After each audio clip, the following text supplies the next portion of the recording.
On February 24th, 2022, the world changed. Vladimir Putin, the dictator-president of Russia, sent troops into the once glorious Ukraine and changed life for Ukrainians. 1 year later, the war continues.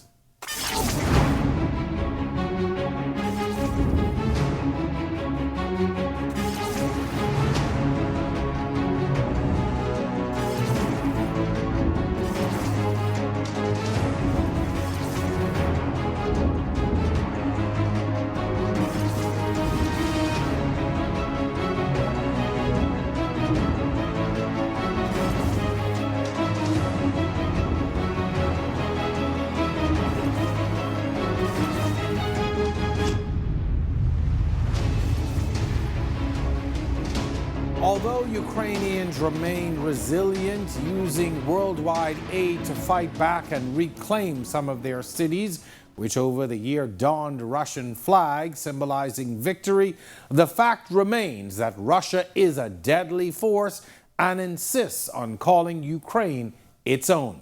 1 year later, we find ourselves still discussing this war, and here to join us in that discussion are Usha Pitts, U.S. Chargé d'Affaires, and United Kingdom High Commissioner Thomas Hartley. You're watching On the Record. Our topic tonight is 1 year later, the war in Ukraine. I'm your host, Jerome Sawyer. We'll see you on the other side of this break.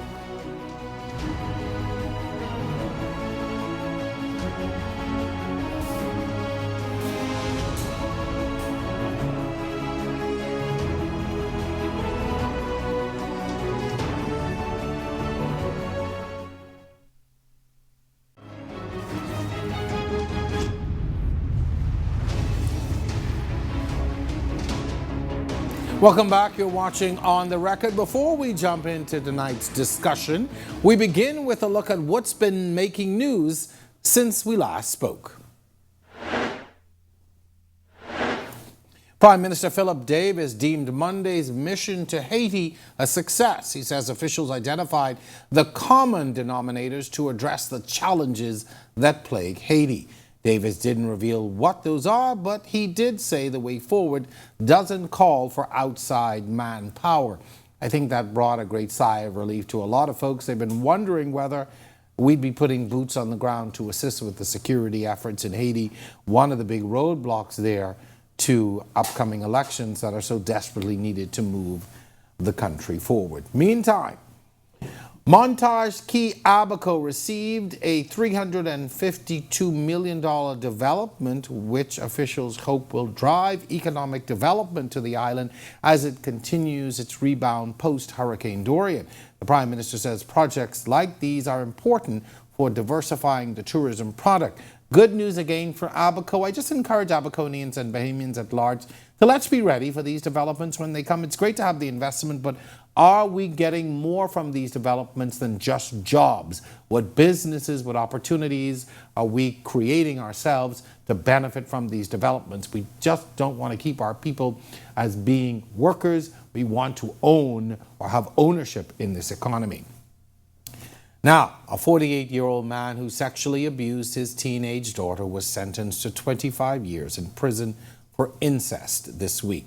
The sentence takes effect from the date of his conviction on October 18th last year.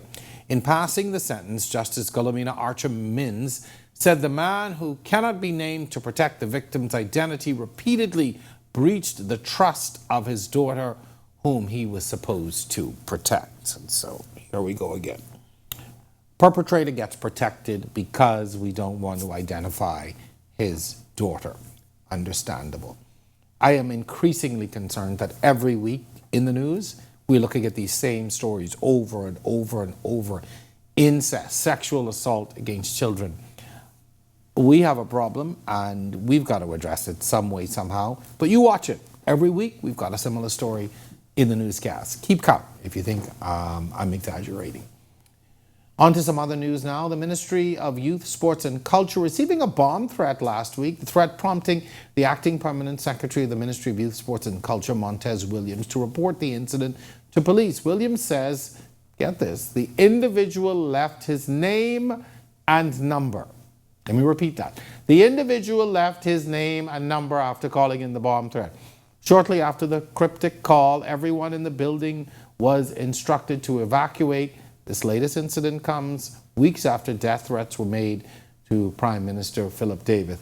So here's the thing. If you're going to make a bomb threat, leave your name and number so the police can find you and save time.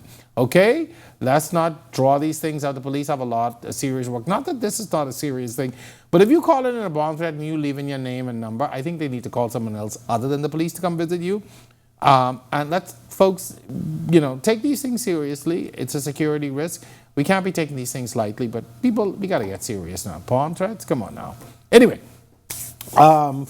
two boys, ages 15 and 10-year-olds, were shot last week Friday at about 1 a.m. on Lyon Road. Police officers say the 10-year-old boy was shot while returning home after purchasing food. Keep in mind, this is 1 a.m. in the morning. The shooter was a passenger in an orange-colored vehicle.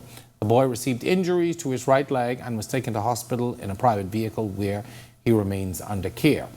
Hours later, police say a 15-year-old boy was shot on Windsor Lane. He was hanging out with a group of people from around 7:30 that night. Again, this is around 1 a.m. According to officers, a lone gunman dressed in dark clothing emerged from the side of a building, opened fire on the group. The teen was taken to hospital where he remains in stable condition. Two problems here. What is a 10-year-old doing coming home from getting food at 1 a.m. in the morning? And when our children, because they are children, 10 and 15-year-old, are victims of shootings, again, another low for us. I encourage you to look deeper at these stories and what they mean for our society and things that we need to really pay attention to and examine as a society.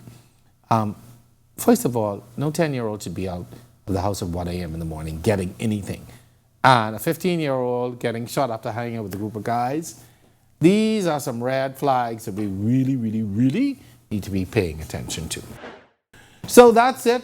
We're going to take a quick break right here. And when we come back, we get to meet our guest for our discussion on Russia as the war rages on. We're looking tonight at the ongoing war in Ukraine 1 year later as the world watches the leaders pledge to push for victory this year. We'll see you right back here on The Record on the other side of this break.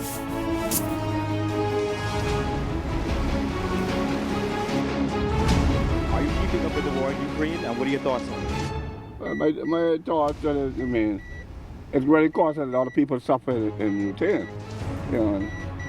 We never know when we could get to something like that, and we can't handle it.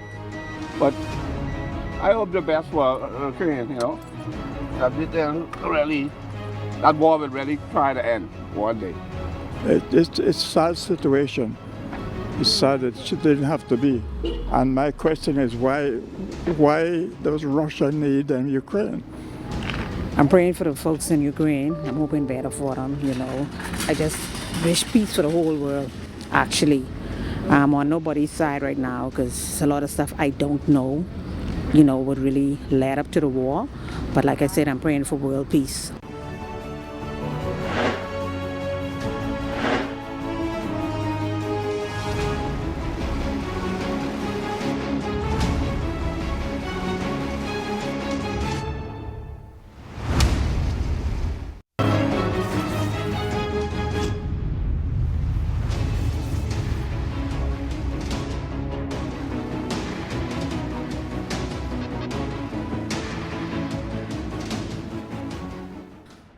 Thousands of people have died. Have you seen photos? How does things like that make you feel to see all those images of those? Oh my God, horrible, especially the babies, elderly folks, crippled folks, hospitals.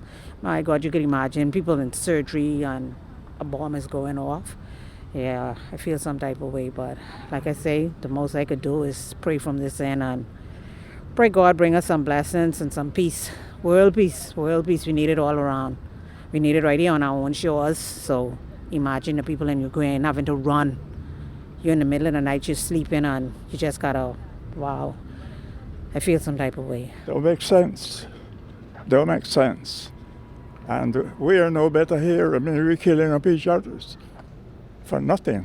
It grieves me, that these innocent people have to be killed like that, And I just don't like a bully that wants to take over another nation. What if the U.S. decided they want to come take the Bahamas? You see, Bahamas is an independent nation, and so is Ukraine. So that's how I feel about that. The thousands of people, I mean, it's so sorrow, that it can happen any part of the world, So I wish the best for the Koreans, that I hope that the leader there will make a decision that, that will end the war.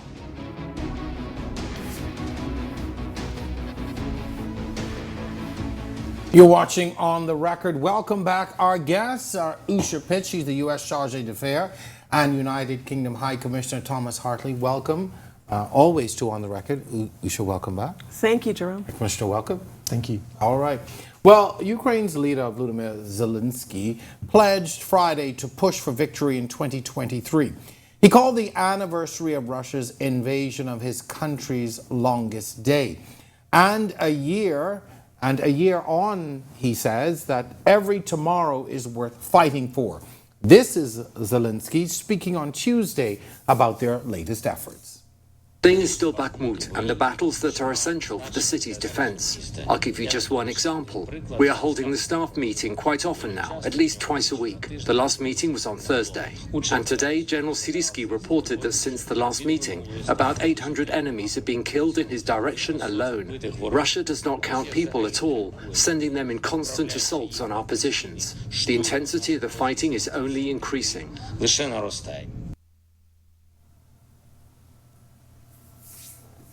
Well, as we heard there from the Ukrainian president, Bakhmut, a city in eastern Ukraine that has been wrestled over by Russian and Ukrainian forces for over 6 months, remains the epicenter of fierce fighting and fatalities of war.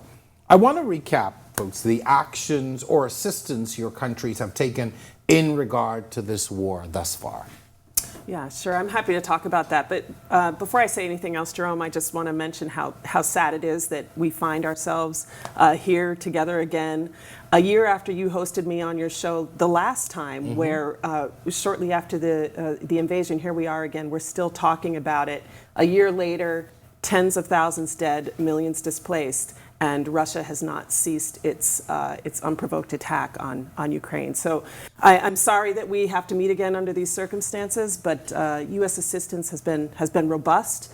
It's changed over the past year. We see a lot of direct assistance to the Ukrainians on the military side, the humanitarian side, but we've also done our part to punish Russia for its actions on the, particularly when it comes to sanctions and restrictions on their activities. And then more than anything else, I think the U.S. has been a real leader on this effort, so we've worked very hard to corral global opinion in support of Ukraine, and that, over the long run, I think is one of the most important aspects of U.S. assistance. Hi, Commissioner. Absolutely. I think for the last year, I think we've all been incredibly saddened by the images that we've seen coming out of Ukraine. And it's been real people like our families, who have had to face the brutal and unprovoked attack by Putin. And the UK and the US have been the two biggest responders to that unprovoked attack. The UK has provided over £4 billion worth, nearly $5 billion worth of assistance, a third of that in loan guarantees, in military assistance, and then the UK is also the biggest humanitarian supporter in Ukraine as well. And what we're providing is defensive equipment. It's 10,000 pieces of body armor, it's 25,000 pieces of winter clothing, it's 82,000 helmets. This is there in order to help the Ukrainians defend themselves and defend their sovereign territory. Why is it important to provide aid? History will, for us, remind us or show that in previous conflicts, countries have gone in and provided boots on the ground or gotten into the war. Your countries have taken a different approach and provided aid and assistance and even providing clothing. Why is this type of support necessary in a war like this? Well, I mean, we have to remember that Ukraine isn't a NATO member, so it's not for the United States to defend it in a very direct way, like you say, with boots on the ground. That said, we've been quite activist in the kind of assistance we give. So it's not just humanitarian assistance, but there is also, hardware, missiles, armored vehicles, air defense systems. These are all things that are very practically support Ukraine directly against the invasion. The humanitarian assistance, of course, is because Russia is doing things like taking out their infrastructure, their electrical grid. They cannot, they can't get through the winter without being able to, say, heat their homes. So the humanitarian assistance is also very important to make sure that Ukrainian civilians do not suffer as much as they might, and then also to position Ukraine to hopefully someday recover from the devastation that has occurred across their country. It's interesting in your response. I mean, the items that you mentioned, I never would have thought, and I guess that's why I sit where I am and other folks sit where they are, but I never would have thought that, let's send warm clothes and blankets and those kinds of things, to people in a war. Absolutely. I think we all saw in Syria how Putin's attacks target civilians. And I think, exactly as Usha said, that we had to provide humanitarian assistance and defensive military equipment as much as we can. The international politics are complicated, and of course, neither the UK or the US or anyone wants to make the situation worse. Everything we've done has been at the request of President Zelensky. We are all responding to his direct request for equipment in order to allow him to defend his country. And as permanent members of the Security Council, it's the Security Council's job to uphold the UN Charter and to do everything we can in order to make sure that territorial integrity stands for every country. I think at the clip at the beginning, the gentleman who talked about, what if this was the Bahamas? Mm-hmm. We would be equally outraged if this was anywhere in the world. And I think the fact that it's President Putin who has deliberately attacked a neighbor in an unprovoked way, that the world has had to respond. And I was really pleased that the UN just last week continued to vote powerfully against Putin's unprovoked war. So interesting, you should bring that up. I don't know if you saw my script, but we're going to slide. The UN General Assembly has overwhelmingly backed a resolution condemning Russia's invasion and called for the withdrawal of troops and a halt to fighting. The UN Secretary General Antonio Guterres making this impassioned plea during a motion backed by 141 nations, with 32 abstaining and 7, including Russia, voting against it. Let's take a listen. The war is also fanning regional instability and fueling global tensions and divisions, while diverting attention and resources from other crises and pressing global issues. Meanwhile, we have heard implicit threats to use nuclear weapons. The so-called tactical use of nuclear weapons is utterly unacceptable. It is high time to step back from the brink. Yes. Chargé, in addition to the UN's condemnation, we know that the US announced a new range of sanctions and new military aid for Ukraine. The latest restrictions target more than 100 entities, both within Russia and worldwide, including banks and even suppliers of defense equipment. Mm-hmm. Specifically, the US said it wants to stop those helping Russia exploit loopholes to get sanctioned materials. How effective would you say this condemnation and US action can be in this fight? Right, well, it's effective very directly because, as you noted, all of these entities will no longer have access to banking, to free travel, to their ability to do business and to export. So there's very direct effectiveness, but it also sends a message, right? It tells everybody that, if you lay down with the dog, you are going to get fleas. And so it's sort of a warning that if you participate in this violent war, this violent aggression, we are going to know about it and we're going to hold you accountable for it. So, there's different levels of effectiveness here. I completely agree.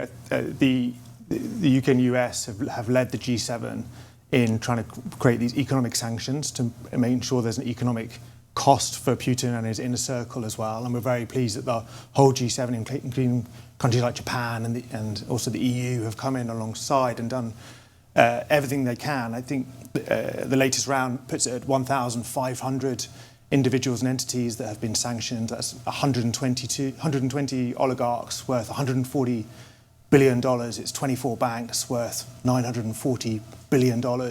It's freezing what Putin calls his war chest, his foreign reserves, worth $275 billion as well.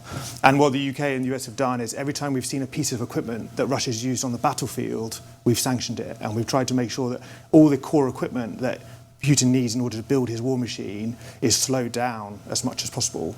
And I think now sort of 73%, there's been a reduction of 73% in core materials into the Russian economy for that. And I think it's the people of Russia that are hurting. It's going to be an 11% drop in the economy over the next 5 years. It's 188,000 Russians who have died fighting in Ukraine. Sharjah, you've spent some time in Russia. What does that mean when you talk about the impact on the economy? I mean, having been there and sort of looking now to see what these sanctions could mean for that country, if you could, help us to understand economically what Russia must look like with the sanctions and the steps that your country and the UK have taken. Right. Well, for the complex economic questions, we're going to have to turn to Tom. But I will say that you've seen the effects, and in the decline of the value of their currency, the shrinking of their economy, and the drying up of their trade relationships. So that's the problem with sanctions. There's nothing fast about sanctions, but they certainly have effect over time. That's what we're looking for, to make it less and less comfortable for Putin and the other oligarchs supporting this war to continue it. Have you been, or is the United States comfortable with, a year later, we're into these sanctions? Are you, is it enough? Is it having the desired effect at this point? I mean, when you look at the fact that we thought, there are plenty of analysts who thought that this whole thing would be over in 2 weeks, that Russian tanks would ride over Ukraine and it would be over. The second largest European country would be absorbed into the first largest. That's what a lot of people thought. And frankly, I feared it as well. I think we all feared that.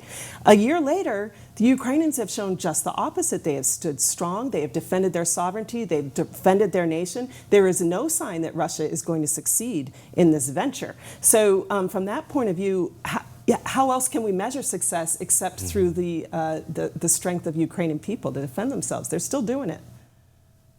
Well, economically, and since we pivoted on this question slightly, but economically, when you look at the sanctions that are in place, and we talk about foreign reserves, not being able to access the war chest, but at the end of the day, it's really the Russian people who are suffering. Absolutely. But I think that I watch a fair amount of international news. That's not always the story that we fully see coming out of Russia.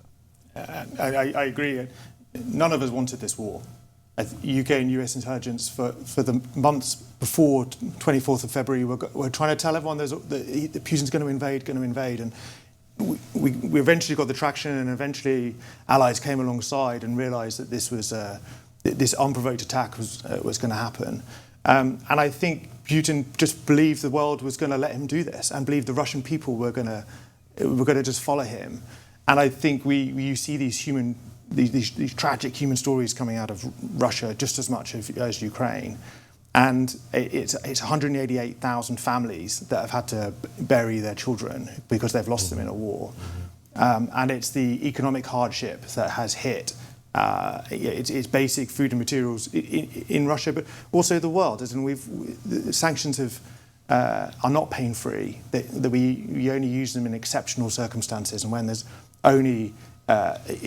only few choices of what we can do. And all of us in our families are seeing the cost of living crisis, and the price of wheat, or the price of fertilizer, or the price of oil.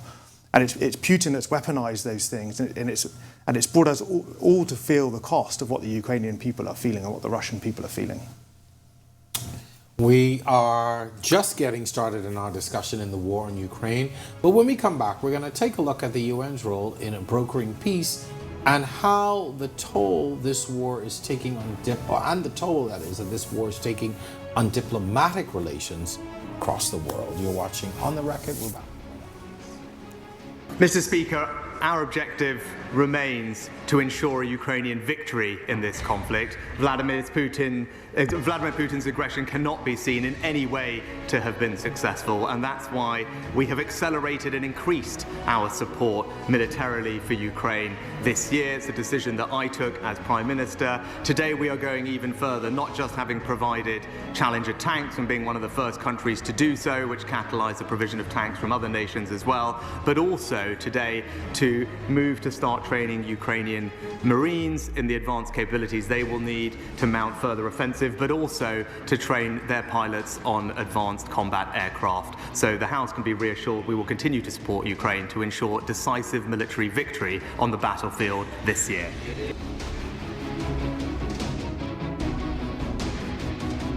That isn't right for another country to come and invade a country just because of personal whatever Putin dealing with, you know. Putin is a dictator, you know, and something got to be done with him. Right now, the United Nations, the world got to get together and sanction Russia and like get Russia, isolate Russia. That's the only way they can be able to deal with Putin. See, Putin calling them bluff, and he threatening them with nuclear. So everybody kind of lives scared and on it, walking on eggs and things, you know, shells. Yeah, but you got to stand up to Putin. You know, he's a bully.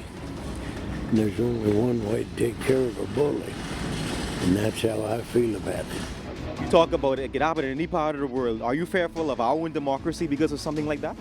Yeah, I'll fear about it. Yeah. Everybody will fear, especially in this little Bahamas. We can't take it. We cannot. And, you know, but all we can do is hope for the best. My name is Chester Fernanda, and I'm on the record.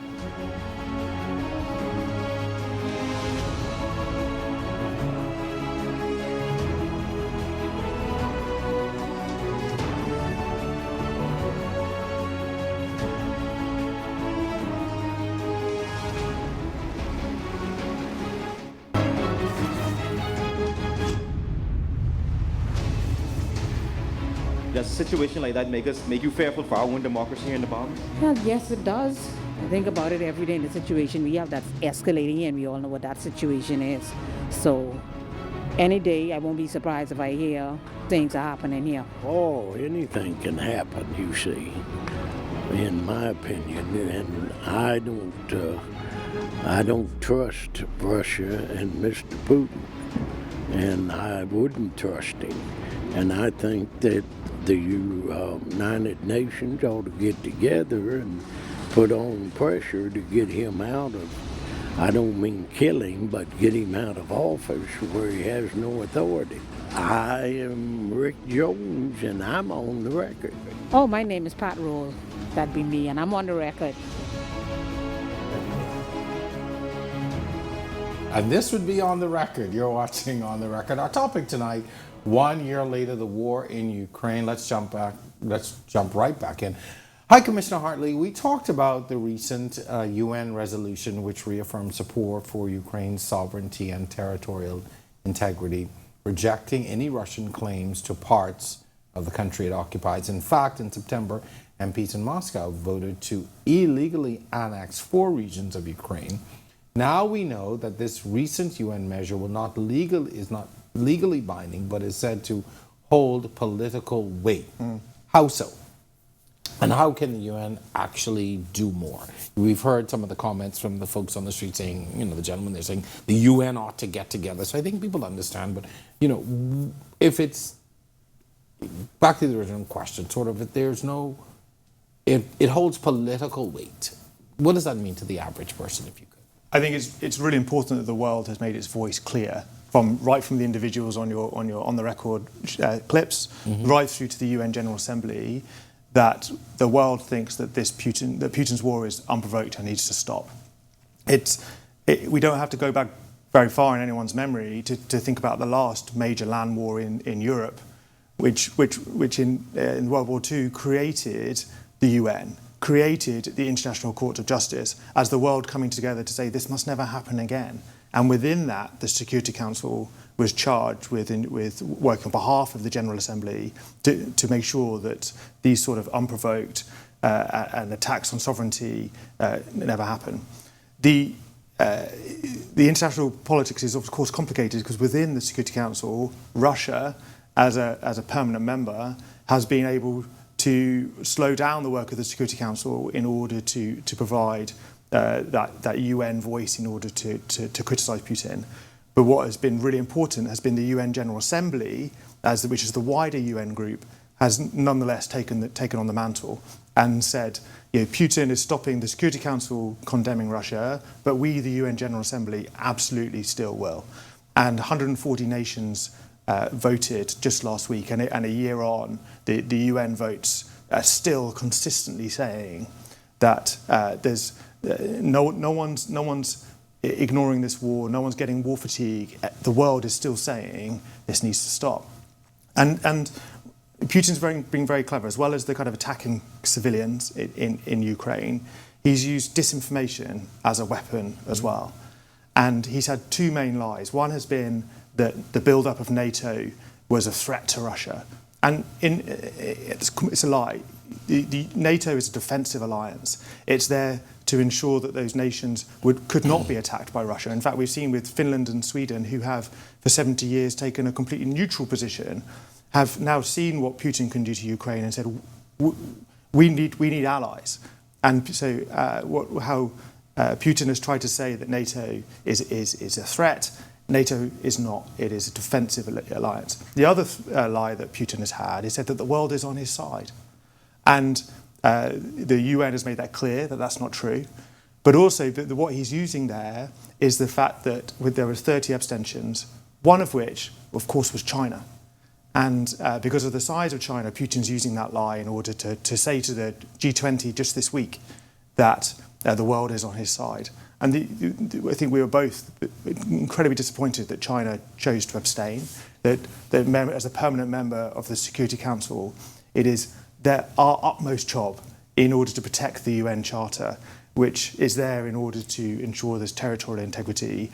And we want to make sure that China is using its relationship with Russia to ensure that this war ends as quickly as possible. Chargé, we want to move on, but I do want to jump onto something very quickly. We don't have a lot of time, but you mentioned China. And for me, I watch and I sometimes get uncomfortable when I see the relationship or the strengthening of the relationship between Russia and China. And I wonder, is this something the United States can afford to happen?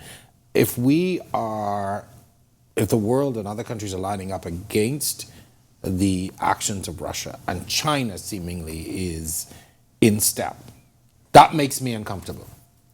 Well, I mean, I think it should make China uncomfortable because it's pretty clear that China is on the wrong side here. The fact that China abstained on the UN General Assembly vote was really disappointing. I think that's the word my colleague used, disappointing. Because nobody thinks that Ukraine brought this on themselves. Nobody thinks that Russia has a right to take over another country. So why not simply vote along with 141 other countries to condemn Russia for the invasion? We'll pick that up in just a moment, but I want to move forward on this. The U.S.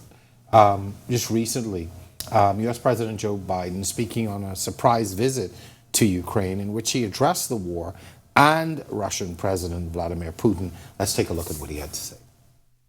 A dictator bent on rebuilding an empire will never be able to ease the people's love of liberty.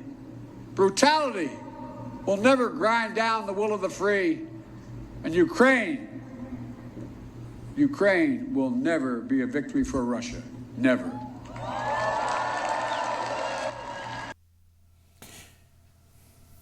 And since that visit, Putin declared this past Tuesday that Moscow was suspending its participation in the New START treaty, the last remaining nuclear arms control pact within the United States. Now, Chargé, Putin said at the time that Russia should stand ready to resume nuclear weapons tests. It's a critical move that would effectively end a global ban on nuclear weapons tests that's been in place since the end of the Cold War. This is certainly a big deal, as Putin has accused the US and its NATO allies of openly declaring the goal of Russia's defeat in Ukraine. What does this mean for the world peace, and how does this impact diplomatic relations across the world? Okay, well, first of all, I was very proud of my president for going to Ukraine and meeting Zelensky. Not only did he host him in Washington, but he went to Ukraine. I have to admit I was nervous. Oh, were you?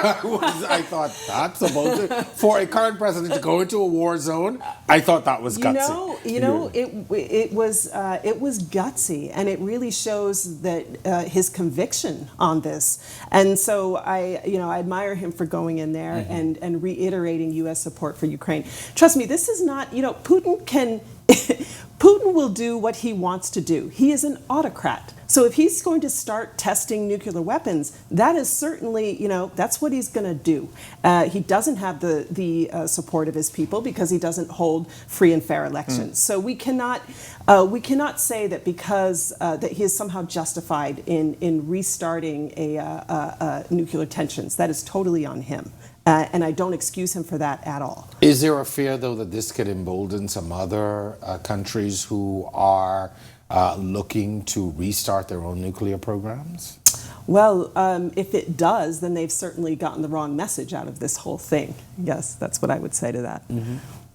I completely agree. I think it shows that Putin is willing to weaponize diplomacy, and even nuclear weapons, which is the most despicable weapon we could ever think of.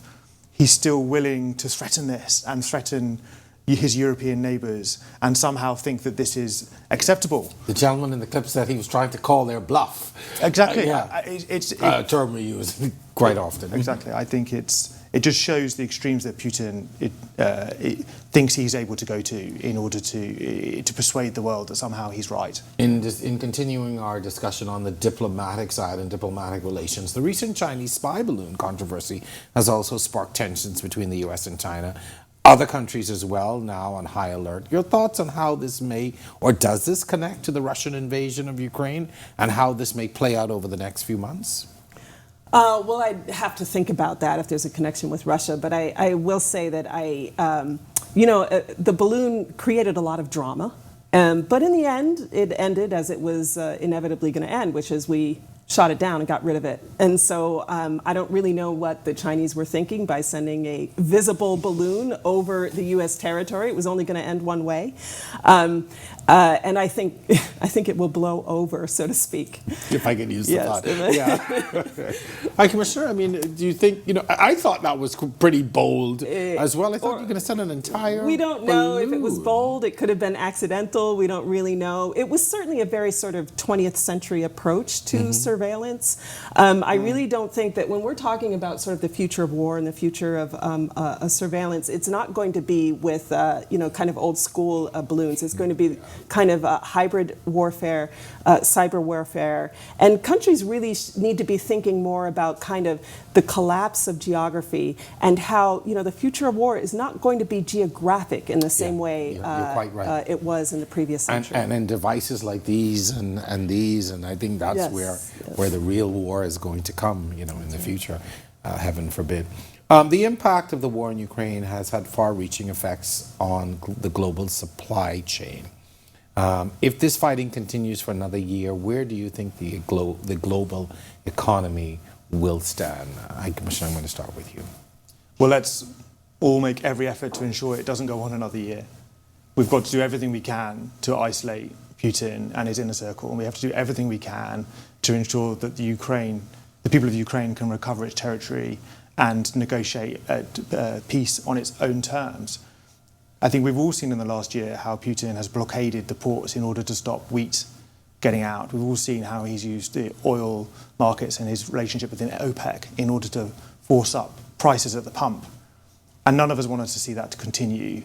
And we need to ensure that this war ends, his war ends as swiftly as possible.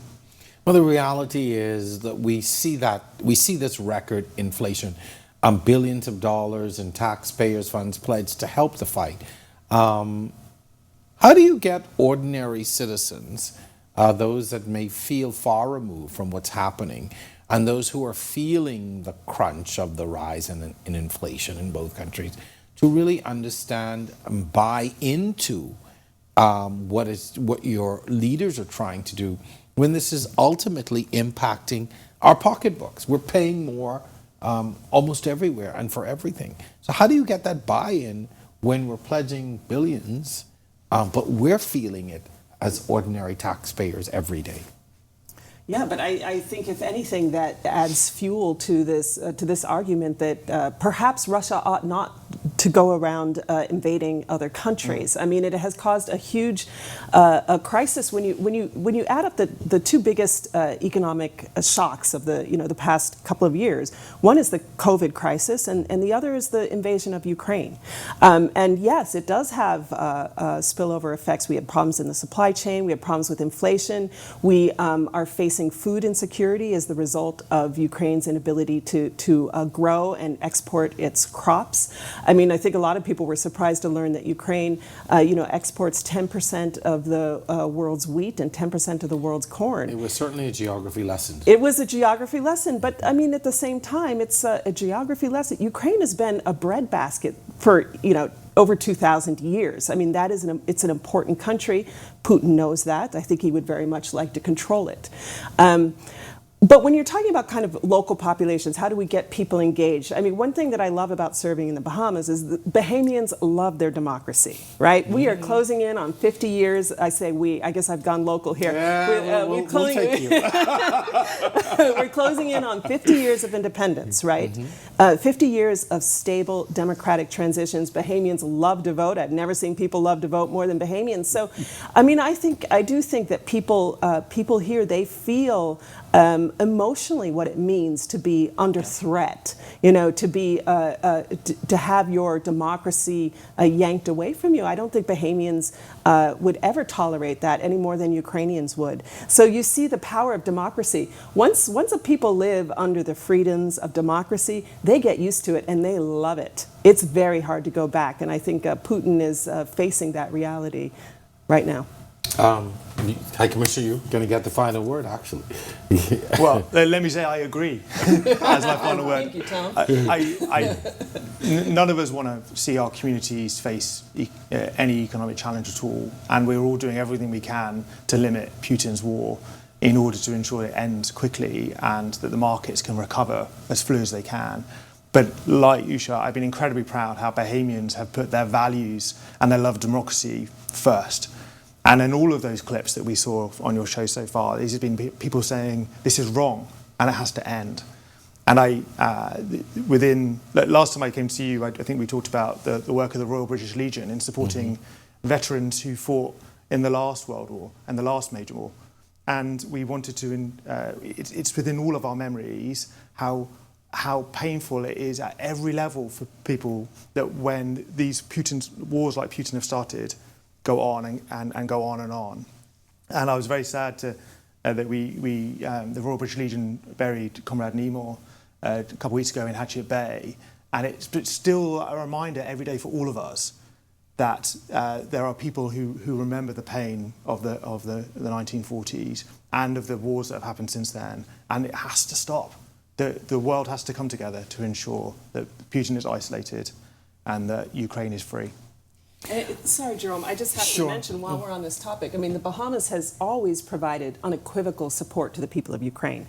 So the UN General Assembly resolutions that Tom and I were talking about, I mean, at every international organization around the world, the Bahamas has always voted to condemn the invasion. So I think that's, if there's any demonstration of Bahamians' love for democracy and support for sovereignty, it's the way it votes in international organizations. And as a Bahamian, that makes me, exceedingly proud. As you should be. That we continue to stand on the side of democracy. Folks, thank you very much for this great discussion. I always enjoy having you here and having these great discussions. We appreciate the perspective. We appreciate having your presence here to keep these diplomatic channels open and to help us to understand, what's happening on the other side of the world and how it really affects us and what our roles are. And so I want to thank you for continuing to keep those channels of communication open, and all the best. Thank you, Jerome. Thank you. All right, so hopefully those of you at home also have a newfound understanding of what we are up against as this war continues. Our discussion tonight, 1 year later, the war in Ukraine. You're watching On the Record. We'll be back right after this. Man, it made me feel terrible. To see that a human being could do that to others for no reason. Just for personal, you know, it's ridiculous. And they have to do something with Putin. They got to. Not only Putin, but the people around Putin. Because him one cannot do it. It's them would allowing him to do these things. If they get together and say, hey, Putin, you got to step down. You can't do this. The generals and things around him, the people around him, so they're just as bad as Putin. All of them need to be dealt with. It simply says, hey, the world is coming to an end, and we need to make sure that we seek God and put him in the midst. Because he's the only person who can solve all of our problems. If it could happen in a country like Ukraine, what's stopping it from happening in the Bahamas? Are you fearful for our own democracy? Not at this time, but then, steps should be taken to make sure, to ensure security, is heightened, Tony Taylor, and I'm on the record. My name is Derek. I'm on the record.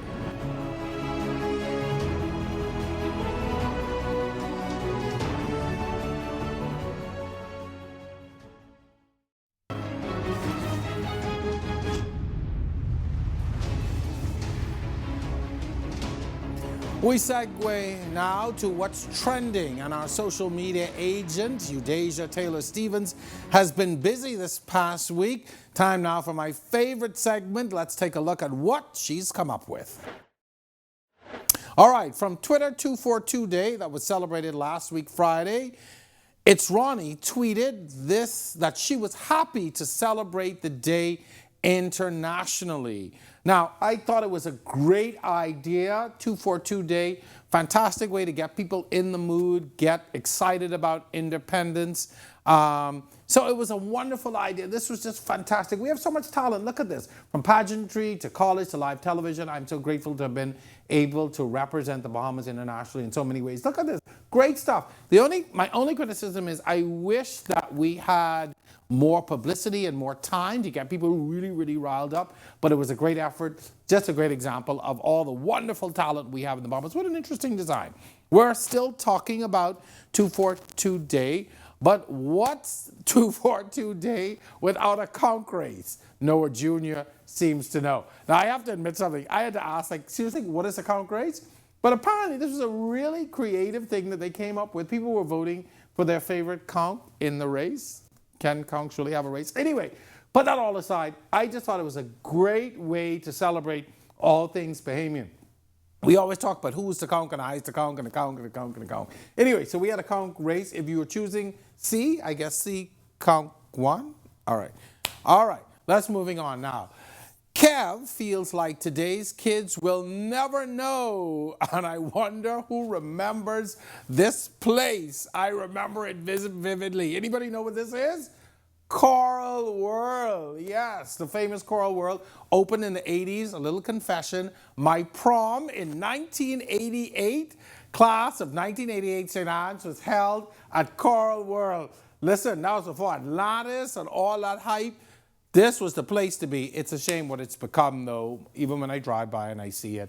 So let's try and, I don't know what we can do, but I just feel really sad about what Coral World has become. But it was a great place when it was open. It was completely the aquarium to go to. We should just dress up and walk around. We'd always be doing something great. Class of 88, St. Anne's, shout out. Our prom was held there. All right, let's move on now. World Athletic quotes, Bahamian athlete Devin Charlton saying, I always like to elevate anytime I compete. I was in a world final, so now I have to go and win a medal outdoors. Devin, one of our up-and-coming athletic stars. Devin has done amazing stuff in 110 hurdles and really brought that particular discipline in track and field to the fore for us. As a country, we've been following her. We continue to cheer on. Devin, keep up the good work. We got high hopes for you. Olympics ain't that far away. We need you to bring that hurdle metal home for us. No pressure, though. No pressure. All right, moving on now. LaFay Heritage retweets Latreille Raming's tweet on egg production in New Providence. So unless you've been living under a rock or you don't eat macaroni or fry egg or none of that stuff, the price of eggs have gone up tremendously. So I applaud the Bahamian government, the Davis administration, announcing that the Golden Yolk Egg Program is about to happen. It's a bold government policy initiative aimed at boosting egg production capacity. These are exciting times ahead for our farmers and consumers. The price of eggs shot up tremendously. It's ridiculous. I stopped eating them. I do macaroni without egg. I just eat sausage and grits, no egg, that kind of thing. But anyway, eggs are really, really expensive. So I applaud the government for this initiative. I hope and pray that it really takes off and we're able to bring the price of eggs down to a reasonable place. And think about it. I mean, people use eggs for everything. You bake, you cook. If you work it on the gym, which clearly I don't do, you do eggs in your shakes, things like that. So it's a great initiative. Congratulations. I'm hoping and praying it really gets off the ground. It'll do something fantastic to us. And in case you don't remember, we used to do this back in the day. I'm old enough to remember Hatchet Bay and those kinds of things. So anyway, there we are with that. So thanks for that. Let's hope that it really, really takes off. All right, folks, that's going to do it for this week's show. I always enjoy this segment. We thank you for engaging. We're going to continue to look out for your social media stuff to be able to feature it. As always, thank you for joining us on The Record. Our discussion tonight, just as a reminder, 1 year later, the war in Ukraine. I want to again thank our esteemed guests, the U.S. Charge d'Affaires, Usha Pitts, and the UK High Commissioner, Thomas Hartley. Join us again next week with another exciting topic that directly affects the lives of Bahamians. Until then, I'm Jerome Sawyer. I'll see you soon.